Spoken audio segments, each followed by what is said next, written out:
state universities are not participating because they have informed me, even in writing, that they have been warned by the state government not to participate. As of now, one of our vice chancellor is in police station. Some vice chancellors have reached Uti, and something unprecedented happened. It never happened before. There was a midnight knock at their doors, where the secret police, a special branch of the state, went and told them, if you participate in the conference, you will not be able to go home and meet your family. I advise them, take care of your family. Don't jeopardize their interest. I wish good sense prevails, because essentially this conference is meant to improve the quality. There is no politics involved in it. And it has been showing result, but perhaps people, those who are in the government, they feel for them it is not something which is a comfortable situation. Sir, we are keenly looking forward to your advice, your guidance, which will enrich this gathering. We have the presence of all the deemed universities, chiefs, all the central institutes and autonomous institutions. We have more than 34, 35 institutions present here. Including the gold medalists, I found their aspirations very low. Even the gold medalists were aspiring to get somehow a government job, class 2, class 3.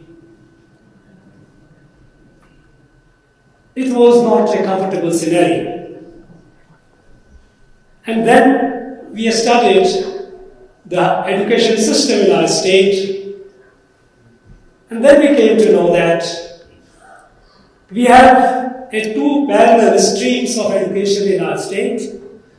One vertically going up, other one in progressive decline. School education, our ASA report year on year tells us that how the private schools have been doing excellent, the government schools are of a steady decline, so much so that more than half the students in a government school, in high school, cannot read even a class 2 textbook. More than half the students in government school cannot recognize 2-digit numbers between 11 and 91. I'm 99. And then we find that its continuation is even in the state universities, the higher education. We needed to improve the quality. When we checked up, we found that our state, of course, we have one of the highest gross enrollment ratio, over 50%. We also have the fact that our state universities produce more than 6,500 PhDs every year. Very impressive figure indeed. But the other side of the story is that of the 6,500 plus PhDs, not even 1% is net GRF qualified. We know what is net GRF qualified because that is UGC that determines the eligibility mandate, whether the scholar is intellectually eligible to take up the research. We found a situation which was not very comfortable.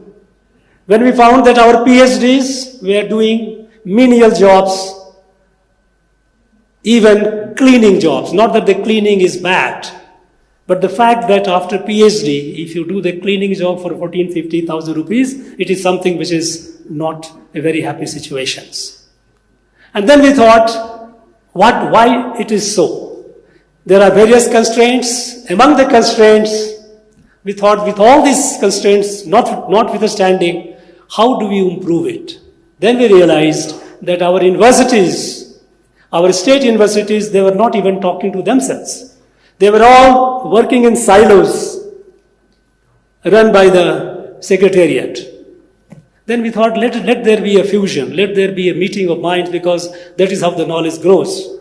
Because on the one hand, we find that the deemed to be universities, autonomous institutions are every year on year, breaching the new marks of height in excellence. More than a dozen of our institutions deemed to be university and autonomous institutions are among the top 10 in NIRF ranking. Unfortunately, not a single one from the state universities.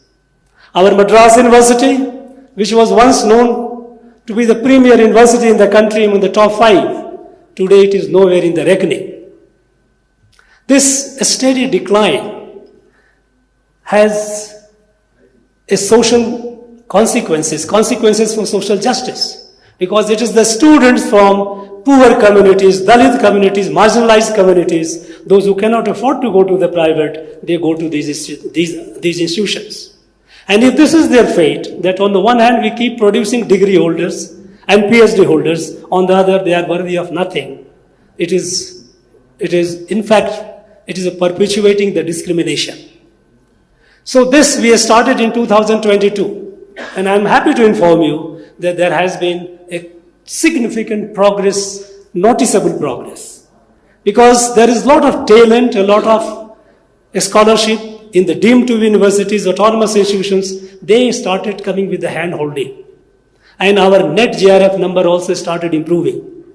In terms of intellectual property, though we were producing thousands of PhD, but there was no IP, there was no patent. What kind of research they were? Now, they have that also started improving. And it was moving towards a win-win situation. Even in this conference, in the 2 days conference, we do invite resource persons from industries, from academia. Here we will be in the 2 days, we will be discussing about maximizing learning through application of artificial intelligence. We will also be discussing about how the capacity building of the students as well as the faculties. We have session by the Principal Scientific Advisor to the Government of India who will be talking about frontiers of science and technology. We have also sessions about how to efficiently manage university finances, because our universities are in a very, very bad situations. Many of the universities, they have not paid salaries to the teachers for last several months. And government has said that they are under no obligation to give them, to bail them out. This has been the situation.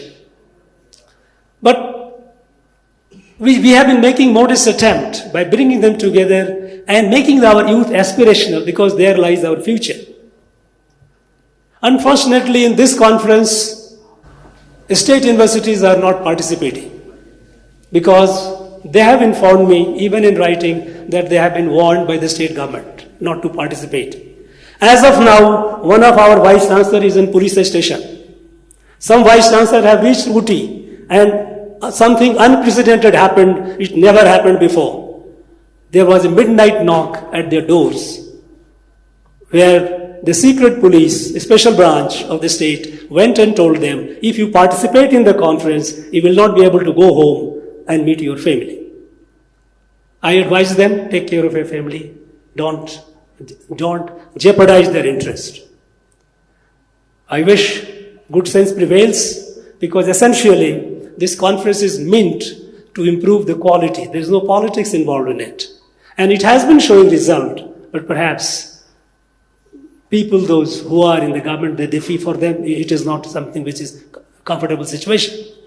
Sir, we are keenly looking forward to your advice, your guidance, which will enrich this gathering. We have the presence of all the deemed universities, chiefs, all the central institutes and autonomous institutions. We have more than 34, 35 institutions present here.